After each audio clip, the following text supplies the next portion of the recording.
अगर आप भी चाहते हैं कि रुदल पंजयार के ऑडियो वीडियो सबसे पहले आप तक पहुंचे तो हमारे चैनल रुदल पंजयार को सब्सक्राइब करें और घंटी के निशान को अवश्य दबाएं। धन्यवाद।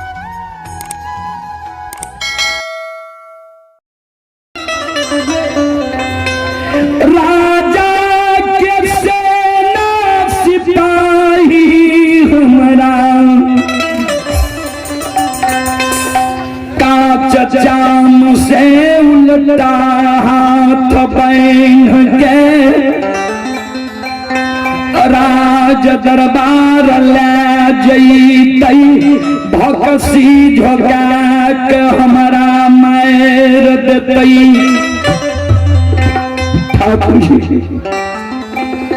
यहाँ मामला यहाँ पर है कि एक दिन बेनी के राजा से राजा के हाथ देने की इज्जत प्रतिष्ठा का गंध भगवान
श्रोता जनवरी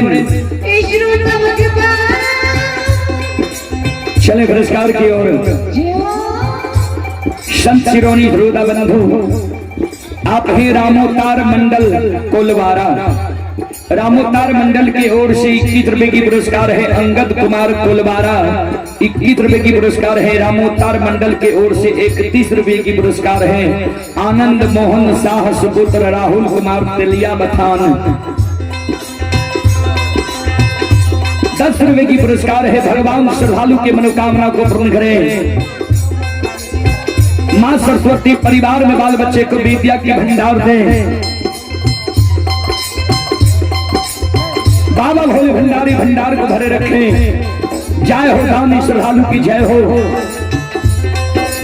जय हो दानी श्रद्धालु की समस्त परिवार की जय हो।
बेनी बाबा जी जार बाजार कौन रहे।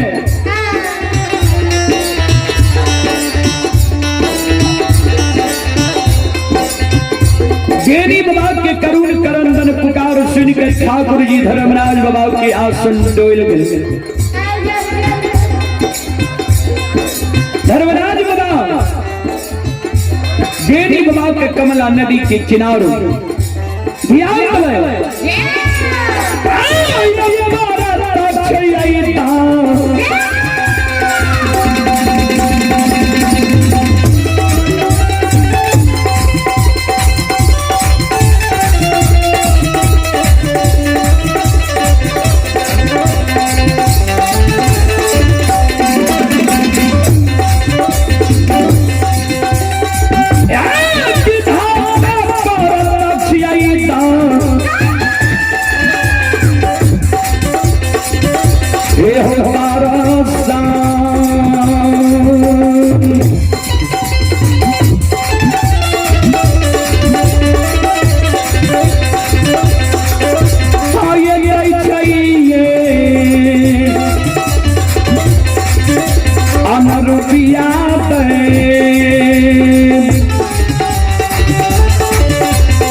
ये करीबा कुमार के पूजनीय माता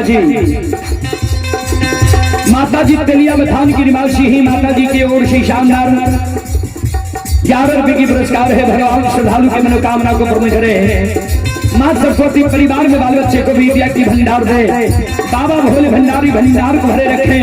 जय हो दानी श्रद्धालु की जय हो, उनकी समस्त परिवार की जय हो।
ध्यान देवे संत शिरोमणि श्रोता बंधु धर्मराज बताओ बेनी बाबा के जब प्रत्यक्ष दर्शन हुए कमला नदी के किनारे में दै छै धर्मराज बताओ पर नजर जब बेनी बाबा के पड़े छै बेनी बाबा जार बेजार काने लागे छै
कमला नदी के किनारे में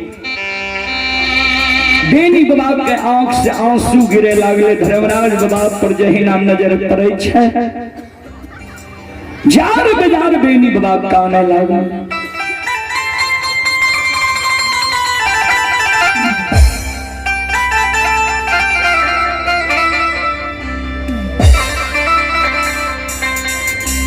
धर्मराज बाबा कल के काने किया छो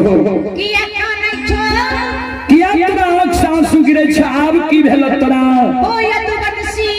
ध्यान देवे बाबूजी संत शिरोमणि श्रोता बंधु ओई समय में भक्त के भगवान किया दर्शन जल्दी दे रहे तो भक्त की हृदय रहे बाबूजी पवित्र निश्चल छल प्रपंच भक्त के नहीं रहे धर्मराज बाबा जी बेनी बाबा के दर्शन दिल के बेनी बाबा कर जोड़ के काने लागले ठाकुर छी धर्मराज बाबा कल के किया काने छो बेनी बाबा कल के सरकार देखे नहीं छिए